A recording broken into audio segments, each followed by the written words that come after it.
방송에서 제공하는 투자 정보는 투자 판단에 대한 조언입니다.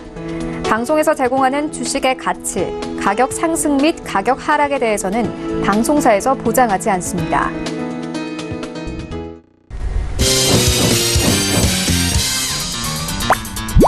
네, 오늘 주요 헤드라인 소식입니다. 정부가 다음 달 6일부터 6개월간 유류세를 15% 인하하겠다고 밝혔습니다. 유류세 인하에 따라 휘발유 값은 리터당 최대 123원이 할인될 것으로 예상된 가운데 정부는 이번 대책으로 내수 촉진 및 2조 원가량의 유류세 부담이 경감될 것으로 전망했습니다. 신한금융지주의 올해 3분기 누적 당기순이익이 2조 6,434억 원으로 기록했습니다. 이는 경상기준 역대 최대 실적으로 신한금융은 신한은행의 순이자 마진 안정세가 유지되면서 그룹 실적 개선을 이끌었다고 설명했습니다. 세균이 검출된 제품을 판매한 대상 청정원이 캐넴 전 제품의 생산과 판매를 잠정 중단하기로 했습니다.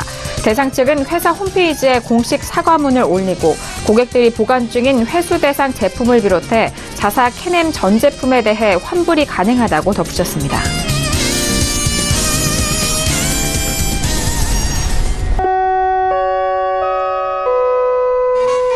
네, 안녕하세요. 평택촌놈 정석투자 MC 김은혜입니다. 자, 오늘은 수요일장이었습니다. 전일 우리 시장에 대해서는 양시장 모두 급락으로 마무리가 된 상황 가운데 오늘도 역시나 좀 불안한 모습을 보였습니다. 자, 코스피 지수는 공방을 이어가다가 결국에는 하락 마감하면서 2100선이 이탈이 되는 흐름으로 마무리가 됐습니다. 기관 쪽에서 수급 방어에 나섰지만 외국인과 개인의 수급 물량을 따르기에는 조금은 부족한 상황이었습니다. 자, 거기에 코스닥 지수는 연일 급락하는 흐름으로 그동안 지지해온 700선이 이탈이 되는 흐름으로 마감이 된 상황인데요. 예탁금의 규모가 줄어들고 있는 시장의 체력도 그리 녹록지 않은 상황이 계속해서 이어지고 있습니다. 자, 이렇게 불안한 시장 속에서 오늘도 정석투자와 함께 하시면서 오늘 시장에 대한 점검과 그리고 내일 시장에 대한 대응 전략까지도 꼼꼼하게 확인해 보시길 바라겠습니다. 자, 그럼 오늘 시장 흐름 다시 한번 정리합니다. 시세 보시죠. 네, 오늘 코스피 지수는 전일 대비 0.40% 하락한 2097.58에 장을 마감합니다. 코스닥 지수는 전일 대비 2.74% 하락한 699.30에 장을 마감합니다. 유가증권 시장에서는 기관 홀로 순매수, 반면 개인과 외국인은 동반 순매도 이어갑니다. 코스닥 시장에서는 개인과 기관의 동반 순매수, 반면 외국인 홀로 순매도 이어갑니다. 코스피 시가총액 상위 종목 확인합니다. 전일장이어서 오늘도 시가총액 상위 종목들 부진을 면치 못합니다. 삼성전자와 SK하이닉스 계속적으로 하락하면서 오늘은 SK하이닉스의 하락폭이 큽니다. 3% 넘게 밀리면서 66,700원에 마감이 됐고요. 셀트리온도 역시나 8% 넘는 급락으로 오늘장 225,500원에 마감이 됐습니다. 코스닥 시가총액 상위 종목도 확인합니다. 어제장에 이어서 신라젠 연일 급락세가 보여지고 있습니다. 4.66% 하락한 77,700원에 CJ-ENM도 오늘도 약보합에서 마감이 되면서 242,500원에 오늘장 마무리가 됐습니다. 네, 본격적으로 오늘장 정석투자 시작해보도록 하겠습니다. 수요일 저녁은요, 봉투선생 이강민 전문가님과 함께 하도록 하겠습니다. 전문가님 어서 오세요. 네, 안녕하세요. 네, 반갑습니다. 자, 어제장에도 우리 시장 급락했는데 오늘도 참 부진한 모습이었잖아요. 많은 분들 걱정하실 것 같은데 먼저 인사 말씀과 함께 시작해볼까요? 네, 시장 흐름이 상당히 어렵습니다. 지금처럼 참 어려운 시장에서는 사실 좀 대응하기가 힘든데요.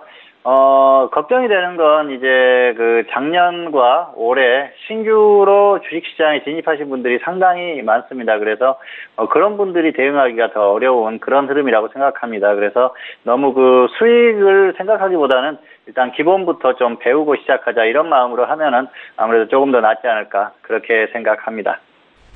네, 하루하루 시장을 대응하다 보면 앞으로의 시장에 대해서도 학습력도 생길 것 같습니다. 이런 시장 안에서도 학습하면서 시장 하루하루 좀 바라보시길 바라겠고요. 자, 오늘은 수요일 저녁으로 봉투선생 이강민 전문가님과 함께 1시간 동안 이어가 보도록 하겠습니다. 자, 1교시 바로 들어가 볼까요? 오늘의 1교시는 업종의 이해 시간입니다. 자, 오늘도 시가총액 상위 종목들에 대한 부분도 봤고 이렇게 시장이 불안할 때 또는 시장이 상승할 때 주요로 보셔야 할 업종에 대한 대한 이해, 이번 시간을 통해서 다져와 가신다면 앞으로도 많은 도움이 되실 것 같은데, 자, 오늘 배워볼 업종 바로 만나보도록 하겠습니다. 봉추 선생님, 오늘은 어떤 업종에 대해서 배워볼까요? 네, 오늘은 코스피 기계업종인데요. 기계업종 코스피 012번이죠. 그래서 기계업종이 딱 중간 정도에 있는 그런 업종입니다. 그래서 그 기계업종에 대해서는 사실 투자자들이 최근 들어서는 그렇게 관심이 별로 크지 않다, 그렇게 볼 수가 있겠습니다. 과거에는 좋은 흐름을 보였던 그런 흐름도 있었는데요.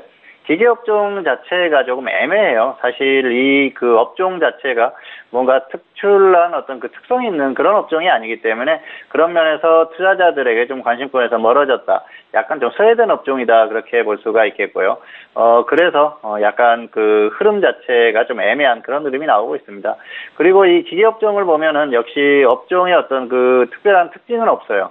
사실 그 업종이 어떤 특성을 가지고 움직인다고 하면은 투자자들이 대응하기가 상당히 좋습니다. 그래서 그 업종이 고유한 흐름, 그런 것들을 캐치를 해서 대응을 하면은 충분한데요. 이 기계업종 같은 경우에는 그런 면이 없다고 볼 수가 있습니다. 따라서 개별 기업들의 어떤 특성에 의해서 움직인다, 그렇게 볼 수가 있겠고요. 기업들의 어떤 그 하는 사업, 그런 것들이 어떤 그 기계업종이라는 그 고유한 특성이 있는 게 아니고 전방 산업의 어떤 특성을 따라간다, 그렇게 볼 수가 있겠죠. 예를 들어서 그 여러 가지 그 사업들을 하지 않습니까? 기계업종도 다양한 그 제품들을 만드는 그런 사업들을 합니다. 그래서 보면은 건설이라든지 자동차, 조선, 그리고 반도체까지 다양한 이런 사업들을 하기 때문에 그 일종의 전방산업이라고 할 수가 있죠. 그 하고 있는 그 사업의 전방산업의 흐름에 따라서 움직임이 나오고요. 그리고 그 주가의 움직임도 역시 그 전방산업의 움직임에 따라서 나온다, 그렇게 보시면 될 것 같습니다. 따라서 이 기계업종 자체적으로 어떤 그 특별한 움직임이 나오기는 좀 어려운 흐름이고요. 개별 종목들의 움직임을 보면서 어떤 그런 그 대응을 하면은 무난하다, 그렇게 볼 수가 있겠습니다. 그래서 그 개별 기업들의 움직임을 잘 캐치를 해서 대응하시면 될 것 같고요. 업종이 어떤 그 같이 움직이는 그런 면이 있어야 되는데 그런 면이 떨어지기 때문에 대응하기는 약간 그 다른 업종에 비해서는 조금 어려운 업종이 기계업종이라고 볼 수가 있겠죠. 과거에는 이 기계업종이 어떤 그 움직임들을 보였을 때 같이 움직이는 그런 면들도 있었고요. 업종의 흐름이 나오는 그런 경우도 있었습니다.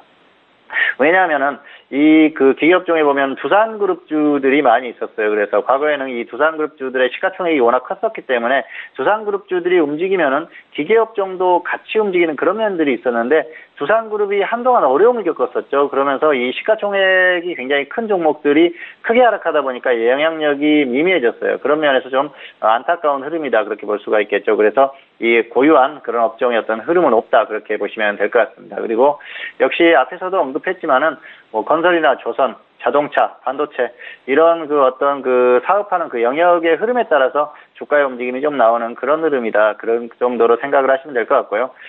그리고 그 기계업종에 보면은 테마주들이 여럿 있습니다. 그래서 그런 종목들 같은 경우에는 그 테마가 움직이는 흐름에 따라서 움직임도 나오기 때문에 그런 부분을 좀 참고하시면서 대응하시면 될 것 같습니다. 그래서 이 기계업종은 그 주요한 기업들의 어떤 움직이는 흐름, 그런 것들만 좀 파악하시면서 대응하시면 될 것 같아요. 이 업종 전체가 같이 움직여준다고 하면은 대장주가 움직였을 때 다른 종목들을 같이 대응하는 그런 면들이 가능한데 이 기업종은 그런 것들이 어렵다는 거죠. 그래서 주요한 종목들이 어떤 특성을 가지고 있는지, 그리고 각자 기업들마다 가지고 있는 특성, 기업의 흐름, 또 실적이나 이런 부분, 또 주가의 흐름, 이런 것들을 파악해서 대응하시면 충분할 것 같습니다. 그리고 역시 이렇게 특성이 없는 업종이다 보니까 지수의 영향을 받습니다. 특히 대형주들 같은 경우에는 지수의 영향을 받기 때문에 지수의 흐름에 따라서 대응을 하면 적절한 대응이 되겠다, 이렇게 말씀을 드리고 싶습니다. 다시 한번 기계업종을 정리하자면요. 역시 고유한 특성이 없는 업종이기 때문에 어떤 그 전방산업들의 움직임, 그리고 그 전방산업에 있는 대장주 주가의 움직임, 그런 것들에 따라서 개별 기업들의 주가가 움직이기 때문에 그런 부분을 참고하시면서 대응하시면 무난한 업종이 기계업종이다, 이렇게 말씀드릴 수가 있을 것 같습니다. 자, 조금 더 자세히 살펴보도록 하겠습니다. 네, 지금 그 HTS를 보시면은 그 업종 지수가 나오고 있는데요. 기계업종입니다. 자, 보시면은 HSD 엔진부터 화천기공 이렇게 여기까지 나와 있죠. 그래서 종목 수가 작지도 않고요. 그리고 아주 많지도 않습니다. 적당하다고 볼 수가 있겠는데요.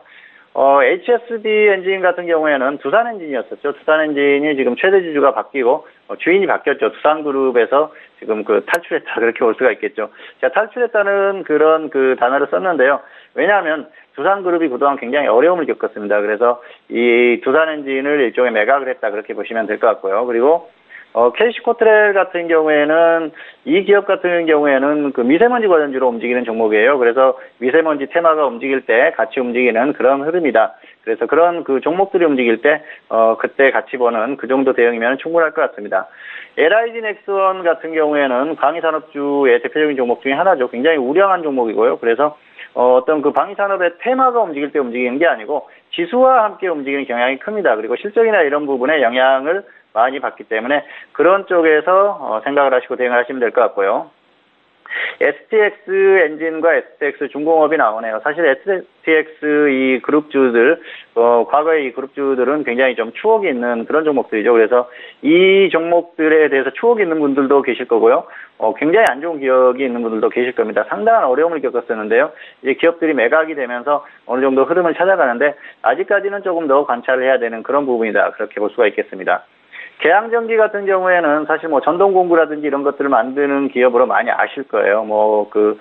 전동 드릴이라든지 이런 것들을 만드는 그런 기업이죠. 그런데 최근에 이제 움직임을 보면은 전기차 테마주로 움직이는 그런 흐름이기 때문에 그런 그 전기차 테마의 어떤 흐름을 보고 접근하시면 무난한 종목이고요. 그리고 나노메딕스 같은 경우에는 최근에 상호가 바뀌었어요. 그러면서 바이오 쪽에 진출하면서 바이오의 움직임을 따라서 움직이는 그 정도 흐름이다. 그렇게 보시면 될 것 같습니다. 그리고 대림통상은 역시 그 건설과 관련한 그런 그 제품들을 만든다고 보시면 됩니다.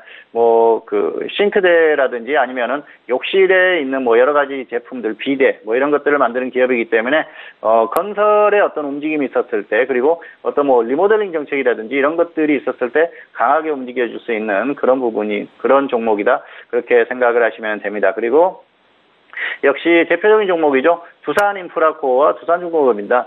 두산인프라코어 같은 경우에는 굴삭기를 만드는 그런 기업이죠. 그리고 두산중공업 같은 경우에는 발전 설비라든지 또 수처리 관련 그런 또 시설을 만드는 기업이죠. 그리고 플랜트 이런 다양한 사업들을 하기 때문에 과거에 엄청나게 좋은 흐름을 보였었는데요. 한동안 좀 어려움을 겪었어요. 그리고 두산인프라코어나 또 최근에 상장했던 두산바켓의 어떤 그 대주주로서 지위를 가지고 있기 때문에 그런 부분에서 또 주요하게 살펴봐야 할 그런 기업 중에 하나다 그렇게 볼 수가 있겠습니다. 사실 두산인프라코어 같은 경우는 굉장히 좀 억울한 종목 중이긴 그 중에 하나다 그렇게 볼 수가 있겠는데요. 꾸준히 좀 두산그룹의 흐름을 살피면서 대응하시면 무난하다 그렇게 말씀드릴 수가 있겠고요. 그리고 CS 윈드 같은 경우에는 풍력 테마로 움직이는 종목입니다. 그래서 풍력 테마들이 움직일 때 같이 움직이기 때문에 그런 부분을 감안해서 대응하면 무난한 종목이고요. 최근에 또 우진플라임이라는 이 종목이 또 움직임이 좋은 흐름인데요. 특별한 이슈가 있는 건 아니기 때문에 단기적인 그런 흐름에 따라서 흐름을 살피고 적절히 대응을 하시면 될 것 같습니다. 그리고 조선선제라는 기업은 상당히 재밌는 기업입니다. 이 기업 같은 경우에는 조선기자재라든지 또 자동차, 건설 이런 그 부품을 만드는 기업인데요. 이 종목은 한번 움직임이 있을 때 굉장히 크게 움직입니다. 그래서 어떤 움직임이 나왔을 때 한번 움직이기 시작하면 크게 움직이는 그런 흐름이기 때문에 적절한 타이밍만 잘 포착한다고 하면은 한 번씩 이렇게 큰 수익을 안겨주는 종목이고요. 또 CS홀딩스 그룹으로서 CS홀딩스와 같이 움직이는 그런 흐름이 있기 때문에 그런 것들도 좀 참고하시면서 대응하시면은 무난한 그런 종목입니다. 그리고 퍼스텍은 방위산업주로 움직이는 그런 종목이죠. 그리고 한미반도체는 역시 이름에서 알 수 있듯이 반도체 관련주입니다. 그리고 한원시스템, 자동차 공조 부품을 만드는 그런 기업이죠. 굉장히 안정적인 좋은 기업입니다. 그리고 현대건설기계도 역시 굴삭기를 만드는 그런 기업이고요. 현대중공업에서 분할해서 생산된 그런 기업이죠. 그리고 현대엘리베이터는 엘리베이터 생산 기업으로 굉장히 좋은 흐름을 보이고 있는데 사실 테마로 최근에 움직이면서 좀 아쉬운 흐름을 보이고 있습니다. 자, 관심 종목 창에 넣어봤는데요. 사실 기계업종 자체가 같이 움직이는 흐름이 아니기 때문에 관심 종목을 보는 게 좀 큰 의미는 없지만은 가끔 이렇게 같이 움직일 때가 있기 때문에 그런 부분을 좀 캐치하기 위해서 이렇게 한 군데 모아놓고 좀 보자. 그 정도로만 말씀을 드리겠고요. 자, 주요한 기업들에 대한 기업 흐름을 좀 살펴보도록 하겠습니다. 현대엘리베이터는 역시 엘리베이터를 만드는 기업이죠. 그리고 실적이나 이런 부분도 굉장히 좋아요. 그런데 마치 개별주처럼 움직이는 흐름이 있어서 역시 당분간은 테마주로서의 움직임 그 정도만 보시면 될 것 같고요. 현대건설기계는 앞에서도 설명을 드렸지만 현대중공업에서 분할한 기업입니다. 그리고 굴삭기를 만드는 그런 기업이에요. 흐름 자체가 굉장히 좋습니다. 그리고 향후에도 흐름이 좋을 가능성이 높기 때문에 장기적으로 계속해서 관심을 갖고 살펴볼 만한 그런 종목이고요. 한원시스템은 공조장치, 자동차 공조장치를 만드는 기업이라고 말씀드렸습니다. 그래서 현대차, 기아차, 그리고 뭐 GM 이런 기업들에 납품을 하기 때문에 계속해서 좋은 그 흐름을 보이고 있습니다. 그런데 한국타이어가 지분을 인수하면서 좀 애매한 상황이 됐어요. 왜냐하면은 현대 기아차와의 관계가 좀 소홀해지지 않을까 그렇게 생각했는데 아직까지 그런 부분은 나타나지 않고 있습니다. 그런데 향후에는 흐름이 좀 그렇게 조금씩 삐걱될 가능성도 있기 때문에 그런 부분을 살펴보면서 대응을 하시면 될 것 같고요.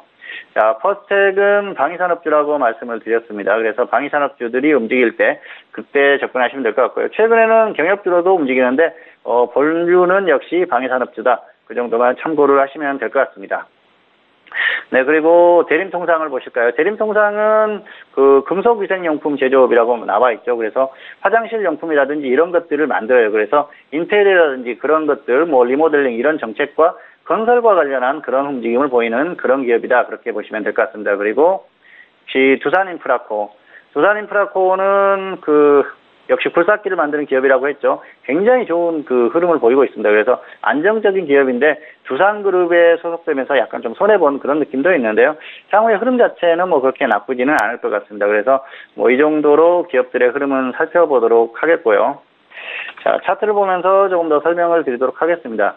기계업종을 길게 이렇게 보시면은 역시 특별한 어떤 그 업종만의 특징이 있는 건 아닙니다. 그런데 지수와 완만하게 어느 정도 좀 따라간다. 그 정도는 느끼실 수 있는 그런 흐름이에요. 그리고 최근에는 또 주요한 종목들의 흐름이 좋지 않다 보니까 이렇게 흐름 자체가 좋지 않은 흐름을 계속 보이고 있습니다. 그래서 이런 부분들이 이어진다. 그래서 지수를 어느 정도 추종을 하지만은 그렇게 강력하게 따라가지는 않는다. 그 정도로 보시면 될 것 같고요.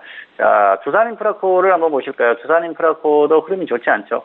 두산그룹주들이 그동안 유동성 때문에 굉장히 어려움을 겪었어요. 그런데 두산마켓이 상장하면서 그나마 좀 좋은 흐름이 나오고 있습니다. 그래서 향후에 그룹의 어떤 그런 흐름에 따라서 움직임이 나올 가능성이 또 있기 때문에 계속해서 좀 흐름을 살펴볼 필요가 있고요. 그리고 퍼스텍 같은 경우에는 역시 테마주로 움직인다고 했죠. 최근에는 경협주로서 움직임이 나오고 있기 때문에 장기로는 그 정도만 이용해서 대응을 하시면 무난한 그런 종목이고요. 그리고 조선선제, 앞에서 재밌는 종목이라고 말씀을 드렸는데요.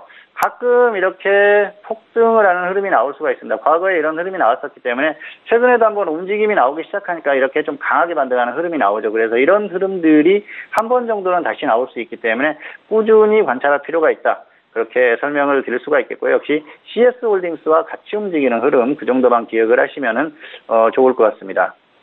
네, 그리고 KC코트레 같은 경우에는 미세먼지 관련주로 움직이는 그런 종목이라고 말씀을 드렸습니다. 그래서 미세먼지 관련주들이 움직일 때 한 번 정도는 크게 움직임이 나올 수 있기 때문에 그런 부분만 좀 기억을 해두시면 좋을 것 같습니다.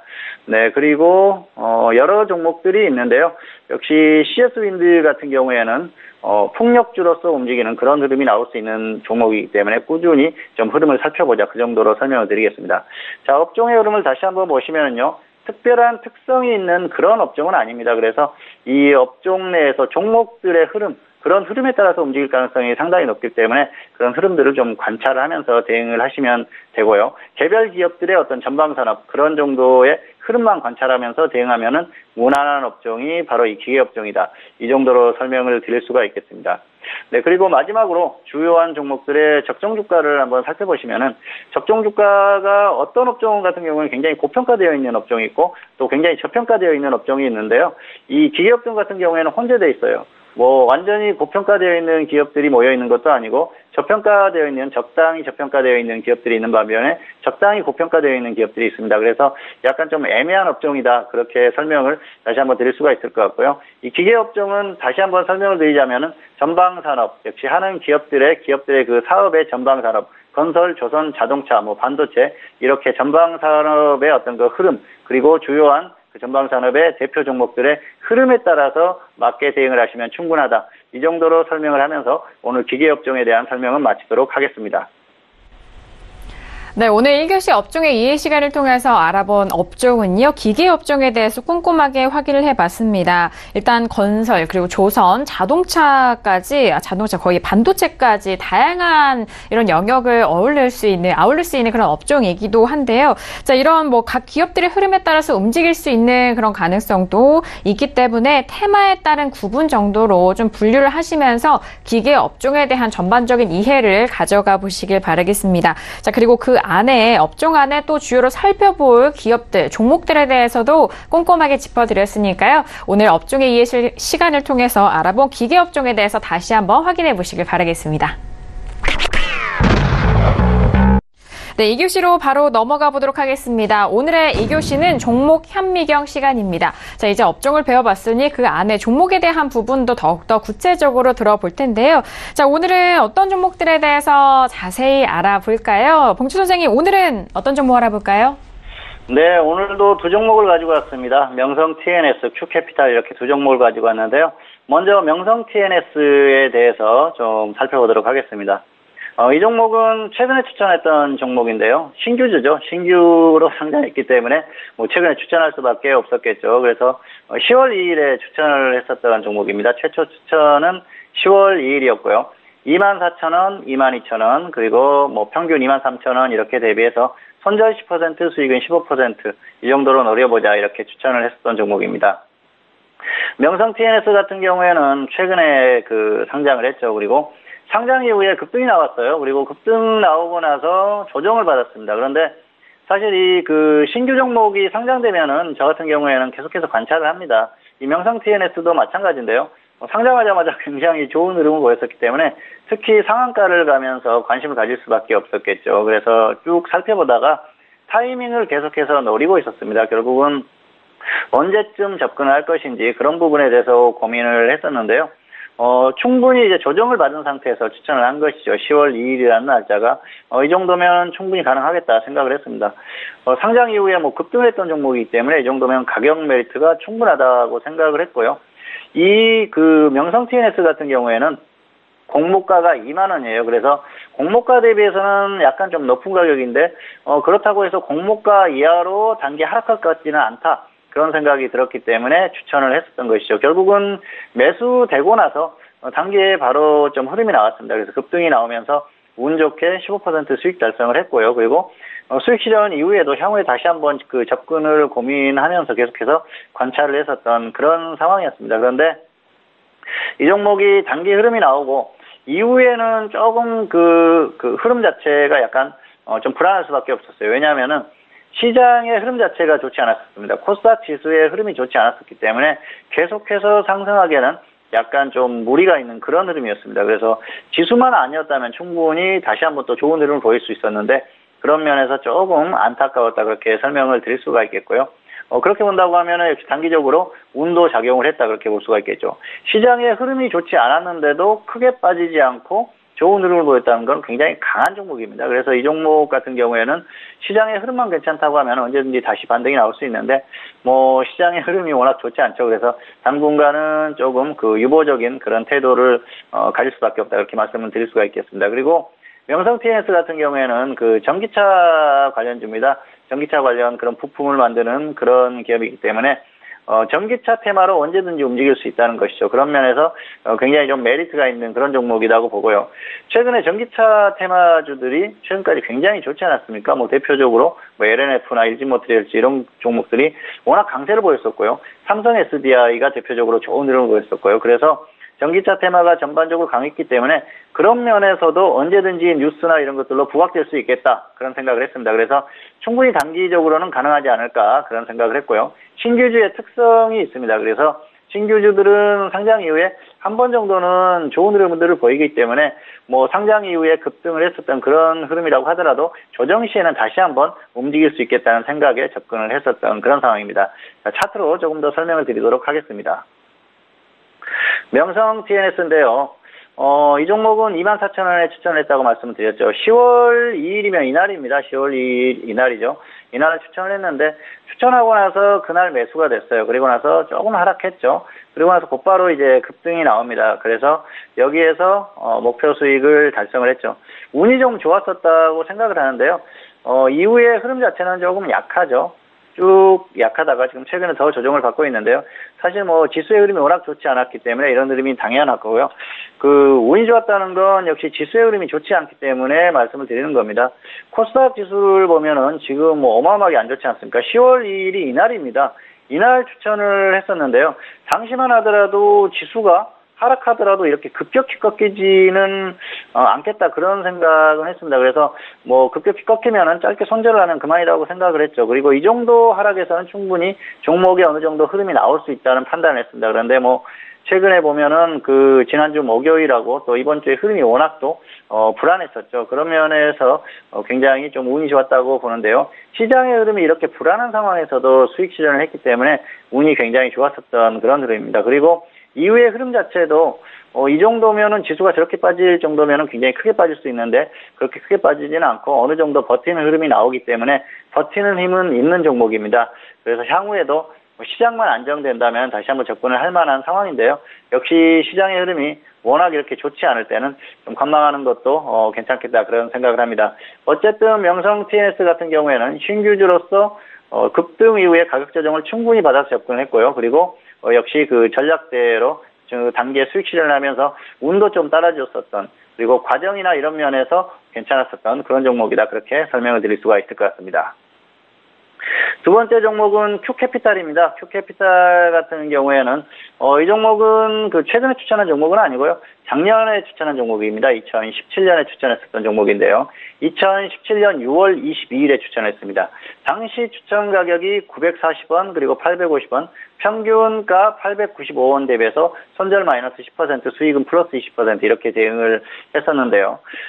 추천을 하고 나서 단기에 이 종목도 급등이 나왔어요. 그래서 6월 29일에 26% 플러스 26%의 수익 실현을 했었습니다.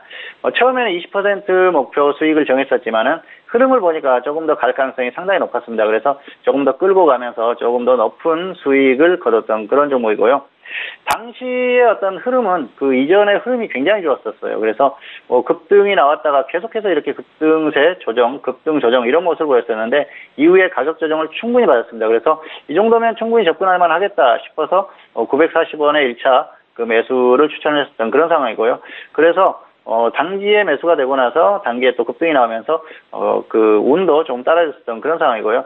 당시 흐름을 보면 충분히 단기 매매가 가능했었던 흐름이죠. 그리고 당시에는 창투사들의 어떤 움직임들이 좋았었습니다. 창투사들이 전반적으로 움직이는 흐름이 나오면서 이 종목도 같이 이렇게 움직이는 흐름이 나올 그런 흐름이었고요. 그리고 조금 이제 이 종목이 실제로 움직였던 이유는 당시 그 SK증권의 그 매각 작업에 있어서 인수 가능성이 상당히 높다. 그렇게 그 평가가 나오면서 주가가 급등을 했었던 그런 상황입니다. 당시에 그 큐캐피탈 컨소시엄과 그리고 케이프 컨소시엄이 서로 경쟁을 하는 상황이었는데요.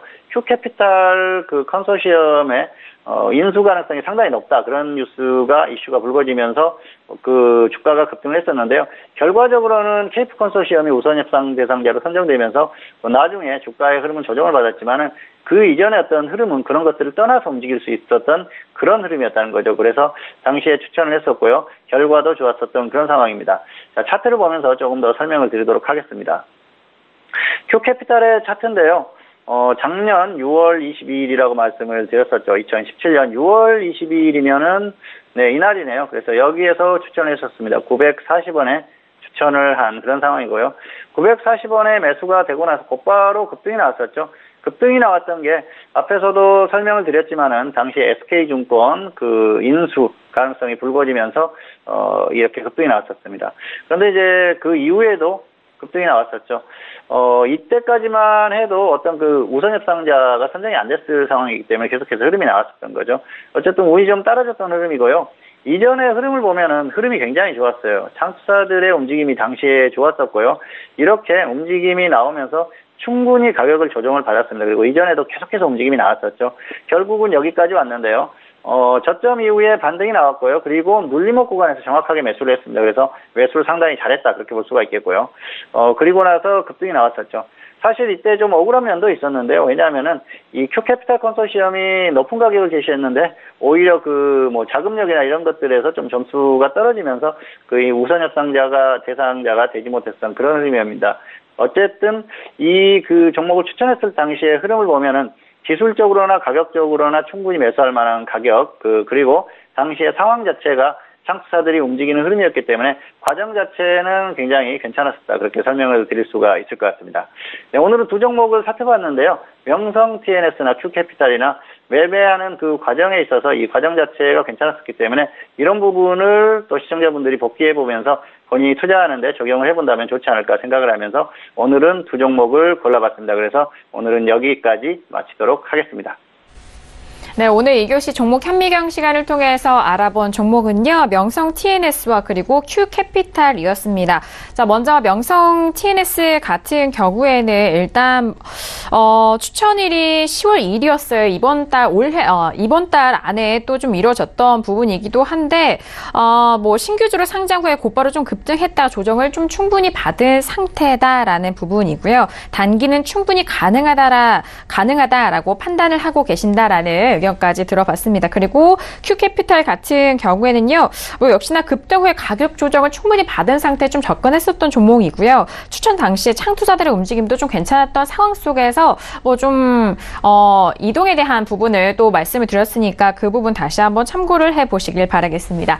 자, 이어서 선생님 질문 있을 시간으로 넘어가 보도록 하겠습니다. 오늘도 다양한 질문들 접수 많이 해주셨는데요. 첫 번째 질문부터 만나보도록 하겠습니다. 끝자리 8000님이 보내주신 질문인데요. 한국항공우주를 매수가 32,500원에 비중 30% 질문을 주셨습니다. 한국항공우주 같은 경우에는 최근 흐름이 좀 좋지 않았는데요. 오늘은 강보합 마감이 되면서 31,150원에 마감이 된 상황입니다. 자, 첫 번째 질문 한국항공우주 먼저 학점 확인해 볼까요? 네, 이 종목은 학점은 B고요. 손절 마이너스 10%나 건전 매도 후에 관망하시는 게 좋을 것 같습니다. 기본적으로 흐름이 좋지 않고요. 단기적으로는 조금 버티는 흐름이 나오죠. 그런데 중장기 흐름이 좋지 않아요. 여기에서 굳이 무리할 이유가 없다. 그렇게 볼 수가 있겠습니다. 그리고 지수의 흐름이 좋지 않았을 때는 계속해서 하락할 가능성이 상당히 높다. 그렇게 보고 있고요. 이 종목은 모두들 아실 겁니다. 미국 고동훈련기 입찰에서 떨어지면서 좋지 않은 흐름을 보였었죠. 그래서 기본적으로 나와야 할 흐름들은 다 나왔는데 최근에 이제 흐름 자체는 하락하는 흐름은 원래 나와야 할 흐름이 나왔다 그렇게 볼 수가 있겠습니다. 차트로 조금 더 설명을 드리도록 하겠습니다. 32,500원인데요. 여기서 매수를 했습니다. 매수는 잘하셨어요. 이 정도면은 최저점이 아닙니까? 그런데 흐름 자체가 이미 끝났다는 거죠. 고점 이후에 계속해서 하락하는 흐름입니다. 그리고 최근에 반등이 나왔던 게 이게 어떤 이슈가 있어서 움직였는데 그게 이제 없어졌다는 거죠. 결국은 저점을 이탈하는 흐름이 상승이 아니었으면 이미 나왔어야 할 흐름이 이제 나오고 있다는 것이죠. 그리고 지수도 하락하고 있기 때문에 이 종목 같은 경우에는 우량주죠. 그리고 악재가 있는 종목이기 때문에 무리해서 접근할 필요가 없다는 거죠. 그리고 흐름 자체가 계속해서 하락하는 흐름을 이어갈 가능성이 상당히 높습니다. 그래서 본전 매도하시거나 아니면 손절 10% 이 정도만 대응하시면 좋을 것 같습니다. 알겠습니다. 한국항공우주 같은 경우에는 비학점이 확인이 된 상황이고요. 손절은 마이너스 10% 또는 본전 매도 후에 관망에 대한 의견 다시 한번 참고해 보시길 바라겠습니다. 자, 지금 시각은 10시 32분 지나가면서 오늘 뉴욕 증시가 개장이 된 상황입니다. 어제장 급락 출발했었던 3대 지수는 그래도 약보합권에서 마감이 된 상황이었는데요. 자, 오늘 같은 경우에는 뉴욕 증시 혼주 출발하면서 다우지수 같은 경우에는 보잉사의 실적에 홀로 상승하면서 좀 혼조세 흐름 보여주고 있다라는 소식입니다. 잠시 후에 시황센터 연결해서 더욱더 자세한 소식 함께 해드리도록 하겠습니다. 자, 이어서 다음 질문도 바로 이어가 볼게요. 끝자리 7127님이 보내주신 질문이고요. 모트렉스를 매수가 5,130원에 비중은 10% 질문을 주셨습니다. 자, 오늘 모트렉스 종가 확인할게요. 자, 오늘은요 0.59% 약보합 마감이고요. 5,020원에 마감이 된 상황입니다. 자, 지금 오늘 같은 경우 약보합으로 지금 매수가보다는 소폭 손실 구간인데 어떻게 보실까요, 봉주 선생님? 네, 학점은 A고요. 손절 마이너스 5%, 수익 15%, 이 정도만 보시기 바랍니다. 마이너스 5% 플러스 15%, 이 정도만 보자는 거죠. 매수를 굉장히 잘하셨습니다. 자, 차트로 설명을 드리도록 하겠습니다. 9,600원의 매수를 5,130원에 매수를 하셨는데요. 여기에서 매수를 하신 거예요. 그러면은 지금 뭐 최저점 구간입니다. 그리고 매수가 지금 잘했다고 하는 게 지금 보면은 뭐 중기 추세는 하락 추세지 않습니까? 그런데 이전에 한번 급등이 나왔고요. 그리고 최근의 흐름을 보면 이렇게 계속해서 반등을 하는 흐름이 나오고 있습니다. 뭐 타기업 인수나 여러 가지 이슈가 있기 때문에 단기적으로 움직임이 있었던 종목이기 때문에 충분히 단기 흐름을 이용한 매매는 가능하다는 거죠. 그래서 이 정도면은 매수를 충분히 해볼 수 있는 가격입니다. 그리고 종목의 어떤 움직임, 차트의 움직임 이런 것들을 봤을 때도 단기 매매는 충분히 가능하기 때문에 이 정도면 매매를 굉장히 잘했다고 생각을 합니다. 다만 시장의 흐름이 불안하기 때문에 여기에서 그냥 더 하락하면은 지금은 종목 같은 경우에는 손절 짧게 해주고요. 그리고 반등하면 적당히 수익 노리는 이 정도만 하는 게 좋습니다. 그래서 흐름 자체가 좋기 때문에 단기는 노려볼 수 있다. 매수는 매우 잘했다 그렇게 말씀드릴 수가 있겠고요. 다만 시장의 흐름이 불안하기 때문에 단기로 짧게 대응하자. 그래서 손절 마이너스 5%, 수익 15%, 이 정도만 노리시는 게 좋을 것 같습니다. 네, 두 번째 질문은 모트렉스였습니다. 일단 A 학점이 확인이 된 상황이고요. 손절은 좀 짧게 잡으시길 바라겠습니다. 마이너스 5%, 그리고 수익은 15% 목표가 대응 전략 확인해 보시길 바랄게요. 자, 이어서 다음 질문도 이어갑니다. 끝자리 5596님의 질문입니다. 서진 오토 모티브를 매수가 3,310원에 비중 15% 질문을 주셨습니다.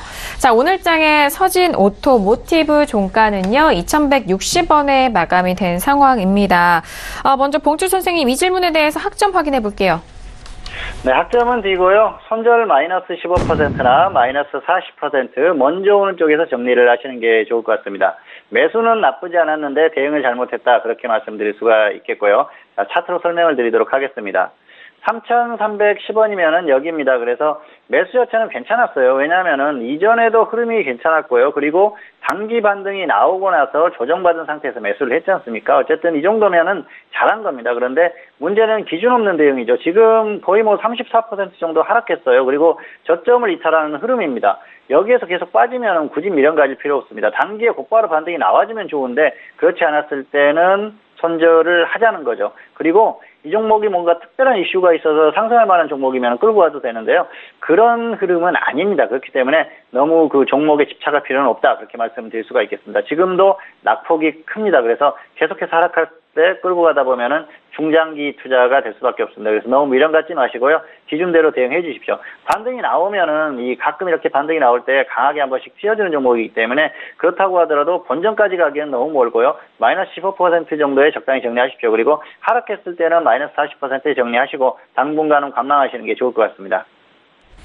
네, 서진 오토 모티브 같은 경우 D학점 확인이 됐습니다. 아쉬운 상황이죠. 손절은 마이너스 15% 또는 마이너스 40% 하락 시에는 마이너스 40% 먼저 오는 가격대에 대응해 보시길 바라겠습니다. 자, 이어서 다음 질문도 확인해 볼게요. 끝자리 4175님의 질문이고요. 텔루스를 매수가 1,380원에 비중 50% 질문 주셨습니다. 자, 텔루스 오늘의 종가는요. 오늘은 강보한 마감이 됐지만 1,000원대가 이탈이 되면서 733원에 마무리가 됐습니다. 텔루스 어떻게 보실까요? 네, 봉주 선생님. 네, 학점은 F고요. 손절 마이너스 25% 혹은 마이너스 50% 대응하시기 바랍니다. 상당히 잘못된 매매다 그렇게 볼 수가 있겠는데요. 자, 차트로 설명을 드리도록 하겠습니다. 1,380원에 매수를 하셨는데요. 자, 여기에서 매수를 하신 거예요. 여기에서 매수를 하셨는데요.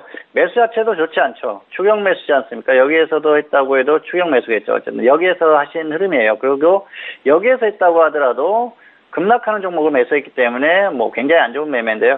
아무래도 여기나 여기일 가능성이 상당히 높습니다. 그리고 기준 없는 대응을 하셨죠. 현재도 마이너스 46% 정도 하락했어요. 그래서 지금 흐름 자체가 이 종목이 뭐 좋은 흐름이라고 하면 기다려볼 만합니다. 그리고 이전에 이렇게 상승이 나왔을 때 전기차 관련한 사업에 진출하는 흐름으로 상승이 나왔었어요. 그런데 그 이후에 뭐 어떤 그 실적이라든지 사업의 추진이라든지 이런 것들이 본격화되지 않고 있기 때문에 이런 흐름이 나오고요. 시장의 흐름도 좋지 않습니다. 그리고 역시 좀 소외됐다고 볼 수가 있겠죠. 그렇기 때문에 향후의 흐름 자체가 좋을 가능성이 떨어진다. 그래서 계속해서 안 좋은 흐름을 보일 가능성이 상당히 높습니다. 그렇기 때문에 너무 큰 미련 갖지 마시고요. 반등이 나와주면 본전까지는 어렵습니다. 적당히 마이너스 25% 정도의 정리를 하시고요. 더 하락하면 마이너스 50%에 손절하십시오. 그리고 나서 다른 종목으로 교체를 하시는 게 좋을 것 같습니다. 네, 텔루스 같은 경우에는 상당히 아쉽네요. F확정이 확인이 됐습니다. 손절은 마이너스 25% 혹은 마이너스 50% 좀 먼저 오는 가격대에 대응해 보시길 바라겠습니다. 자, 이어서 다음 질문도 확인해 볼게요. 끝자리 9981님의 질문입니다. 포스코 캠텍을 매수가 66,500원에 비중은 20% 질문을 주셨는데요. 자, 포스코 캠텍 오늘은 65,400원에 마감이 된 상황입니다. 오늘 좀 크게 밀렸는데요. 봉추 선생님은 이 질문 어떻게 보실까요? 네, 학점은 C고요. 본전 매도하시거나 손절 마이너스 5% 짧게 대응하시기 바랍니다. 자, 차트로 조금 더 설명을 드리도록 하겠습니다.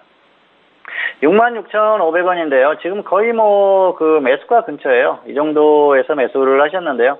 사실 지금 기술적으로 보면 21선 아래죠. 그래서 매수를 할 만한 가격이었지 않을까 생각을 하는데요. 잘못된 생각이죠. 그리고 여기에서 매수를 했다고 하면은 짧게 수익 실현하셨어야 됩니다. 여기서 충분히 수익 실현할 수 있었는데 계속해서 미련을 갖다가 지금 이런 흐름이 나오지 않습니까? 그리고 최근에 시장 흐름이 안 좋았는데도 계속 홀딩했다는 건 조금 잘못된 매매다 그렇게 볼 수가 있겠고요. 자, 가격 메리트가 없어요. 길게 보여드릴게요. 엄청나게 상승한 종목입니다. 2016년에 9,460원이죠. 8만원까지 상승했어요. 이렇게 상승한 종목을 여기에서 고점 부근에서 매수를 했다. 자, 이렇게 고점 부근에서 매수를 했을 때는 두 가지입니다. 상승했을 때는 본전 매도나 수익 10% 이상 짧게 보거나 하락했을 때는 본전 매도하시거나 손절 마이너스 5% 짧게 보거나 둘 중에 하나입니다. 그래서 지금은 단기로 대응할 구간이지 길게 중기로 대응할 구간이 아닙니다. 그래서 짧게 대응하시면 좋을 것 같고요. 시장의 흐름이나 여러 가지를 봤을 때는 길게 끌고 갈 상황은 아니다. 이렇게 말씀드리겠습니다. 그래서 손절 마이너스 5%나 본전 매도 후에 일단 관망하시는 게 좋을 것 같습니다. 네, 포스코 캠텍의 C약점이 확인이 됐고요. 본전 매도 또는 손절은 마이너스 5% 대응 전략 확인해 보시길 바라겠습니다. 자, 오늘도 선생님 질문 있어요 시간을 통해서 다양한 질문들에 대한 상담 함께 도와드렸습니다. 저희가 말씀드린 내용에 대해서는요, 투자 판단에 대한 조언이고요. 해당 상품의 가치와 수익률을 보장하지 않는다는 점 다시 한번 유의해 주시길 바라겠습니다.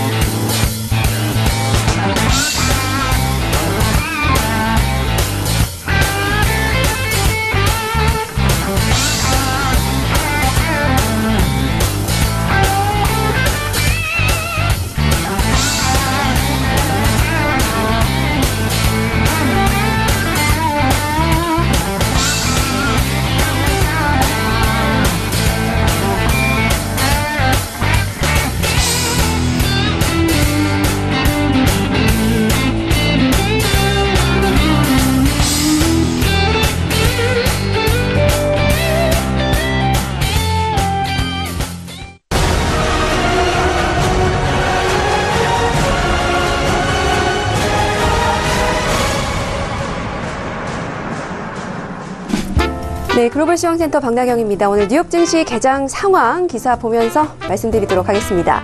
네, Dow rises at the open as Boeing surges on earnings. 네, 오늘 보잉사의 호실적으로 다우 지수 상승 출발했다는 소식 헤드라인에서 보실 수 있습니다. 네, 다우 지수 중에서 보잉사가 정말 최대 대장주 역할을 하는 만큼 큰 증시에 영향을 미쳤다는 분석 나오고 있습니다. 네, 3분기 기업 실적들 계속 나오고 있는데요. 한편 좀 말씀을 드리고자 하는 부분은 이제 아무리 기업 실적들이 좋게 나오고 있는 상황이긴 하지만 이 중국과 관련된 업종들, 특히 반도체주 같은 경우에는 조금 더 출렁이고 있다라는 모습 나타내고 있습니다. 네, 그러면서 결국 3대 지수 중 혼조세로 출발하고 있는 모습 보여주고 있는데요. 한편 이제 중국과의 이슈가 아직도 해결되지 않은 만큼 또 아직도 추이를 좀 더 지켜봐야 할 상황이고, 또 11월 6일 중간 선거를 앞둔 시점에 다양한 정치, 경제, 외교 관련 이슈들을 트럼프 대통령이 쏟아내면서 세계 증시는 압력을 받고 있다라는 외신 쪽의 전반적인 분석입니다. 네, 그러면 오늘 중국 증시 상황도 정리를 해서 좀 말씀을 드리겠습니다. 네, 중국은요 항상 좀 위기를 겪고 있는 듯 하면서도 중국 정부의 이런 노력 속에서 반등에 성공했다가 또다시 하락하는 모습들을 좀 반복하고 있는 모습입니다. 네, 상하이 종합지수 전장 대비 0.33% 상승해서 2603.30의 거래를 마쳤습니다. 네, 한때 2640.40까지 치솟기도 했었는데요. 전장 대비 소폭 상승한 수준에서 마감했다는 분석입니다. 네, 지난주 4년 내 최저점을 기록했다가 이번 주 초반에는 2년 반 내에 최대폭으로 또 반등을 하면서 이렇게 변동성이 크게 나타나고 있는데요. 네, 정오쯤에 발표가 됐습니다. 중국 국가발전개혁위원회의 발언이 호재로 작용했다는 분석 나오고 있습니다. 네, 지난 1월부터 9월까지 6,977억 위안, 우리 돈으로 113조 8,908억 원 규모인데요. 이 고정 자산 투자 프로젝트를 승인했다라고 발표를 했습니다. 이렇게 민간 투자 촉진 정책을 지속적으로 추진해왔다고 밝혔고요. 또 중국 물가가 합리적인 수준에서 머무를 것으로 예상한다면서 무역 전쟁으로 인해서 타격받은 일자리를 안정화할 것이다라는 이야기 내놓고 있습니다. 또 어제의 장에 중국 증시를 끌어내렸던 대규모 담보주식 마진콜 우려도 일부 해소됐다는 분석 나오고 있고요. 네, 한편 오늘 홍콩 증시도 하락 마감했다는 소식입니다. 네, 그리고 트럼프 대통령은 계속해서 연준의 금리 인상을 비판을 하고 있는데 오늘도 역시 연준을 공격하는 발언을 내놨습니다. 연준 의장이 금리를 올릴 때 행복해 보인다라고 말하면서 Fed Chairman Powell almost looks like he's happy raising interest rate라고 보실 수 있는데요. 이렇게 이 파월 의장의 실명을 언급을 하면서 연준의 통화 정책을 정말 작심한 듯 비판을 하고 있습니다. 그러면서 앞으로는 파월 의장에게 직접적으로 전달할 계획이다라는 이야기를 내놨습니다. 네, 그러면서 이 오바마 정부 때는 제로금리 상태에서 경제 정책을 펼쳤다라고 말하면서 불만을 나타내고 있습니다. 네, 그러면서 파월 의장 임명에 대해서 후회하는 발언에 아직은 아니지만 maybe 그럴지도 모른다라는 의미심장한 발언을 했고요. 하지만 이제 파월 의장은 이에 굴복하지 않을 것으로 지금 보이는 만큼 앞으로의 갈등이 계속 좀 야기가 되는 상황입니다. 또 미국 우선주의, 즉 America First라는 이런 정책 하에 관세 정책을 펼칠 것은 협상 전략의 일환이다라고 말하면서 이 미국 기업들이 이에 대해서 불만을 나타내고도 있지만 기업 실적이 좋지 않으면 대통령이 내 탓만을 한다라고 불만을 터뜨리고 있습니다. 네, 그러면서 나프타 관련한 여러 가지 협상들도 이 관세가 아니었으면 성과를 이뤄내지 못했을 것이다라면서 자신감을 내비쳤습니다. 네, 그러면서 관세를 말하고 관세를 쓸 것이다. 진심이다라고 I mean it 이렇게 강조했다는 소식입니다. 네, 그리고 마지막으로 좀 정리를 하면서 말씀을 드리겠습니다.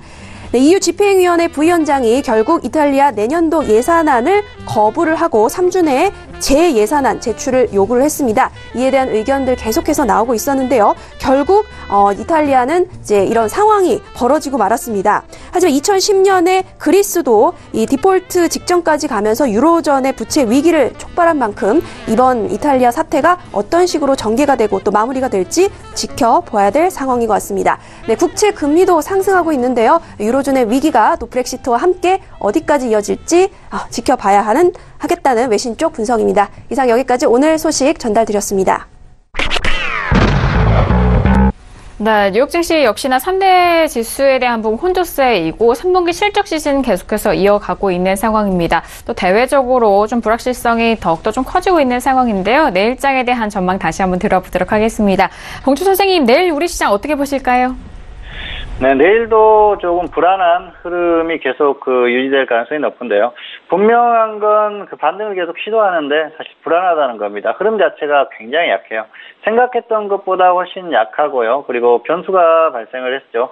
반등 흐름에서 역시 해외 증시가 약세를 보이면서 한국 시장이 큰 타격을 받았습니다. 그리고 한국의 어떤 시장의 추세적 흐름이 좋았다면 이런 흐름이 나오지는 않겠죠. 결과적으로는 지금 이제 반등을 시도하는 흐름이 나오지만 반등이 나오더라도 이제는 반등 폭이 작을 가능성이 높고요. 이제는 제대로 된 반등이 나오려면은 더 크게 하락해야 됩니다. 그래서 그런 흐름까지는 아직 멀었다 그렇게 볼 수가 있겠고요. 어쨌든 흐름 자체가 지금 약하기 때문에 강한 반등은 어렵습니다. 그런 부분을 생각하고 대응을 하시기 바랍니다. 어쨌든 생각했던 것보다 훨씬 약한 흐름이 이어지고 있기 때문에 그런 부분에서 대응을 하시면 좋을 것 같고요. 일단 관리를 잘 하시는 게 우선이다 그런 말씀을 드리고 싶습니다. 시장이 계속 하락할 때는 관리를 해야 됩니다. 그리고 어차피 추세적으로 하락하는 시장이기 때문에 관리에 조금 더 주력하자 이 정도로 말씀을 드리겠습니다. 내일 장이 열려봐야 알겠지만은 반등이 나오더라도 그렇게 아주 강한 반등은 어렵다 이 정도로 말씀을 드리겠습니다. 네, 일단 뭐 내일장에 대한 전망은 관리가 항상 우선이고 일단 반등에 대한 부분도 좀 세게 나오진 않을 것이다라는 그런 전망까지 함께 도와드렸습니다. 자, 오늘 함께한 봉주 선생님과는요, 여기서 인사 나누도록 하겠습니다. 봉주 선생님 오늘 말씀 감사합니다. 네, 감사합니다. 네, 오늘도 다양한 전략과 소식들 정석투자를 통해서 전달을 해드렸습니다. 저희가 말씀드린 내용에 대해서는요, 투자 판단에 대한 조언이고요. 해당 상품의 가치와 수익률을 보장하지 않는다는 점 다시 한번 유의해 주시길 바라겠습니다. 오늘 저희가 준비한 소식과 내용은 여기까지고요. 저는 내일 이 시간 10시 다시 돌아오도록 하겠습니다. 함께해 주신 여러분 오늘도 고맙습니다.